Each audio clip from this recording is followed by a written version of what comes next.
আসসালামু আলাইকুম আরহামতুল্লাহি ওয়াবারাকাতুহ। আমিন বলার ফজিলত।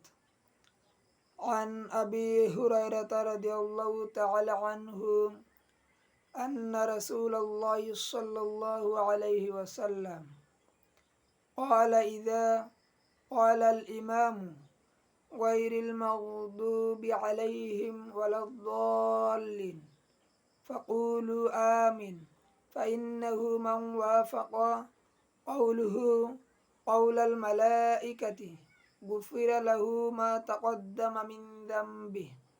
অর্থ, হযরত আবু হুরায়রা রাদিয়াল্লাহু তাআলা আনহু হতে বর্ণিত, রাসূলুল্লাহ সাল্লাল্লাহু আলাইহি ওয়াসাল্লাম বলেছেন, যখন ইমাম বলে গায়রিল মাগদুবি আলাইহিম ওয়ালাদ-দাল্লিন, তখন তোমরা বলো আমিন।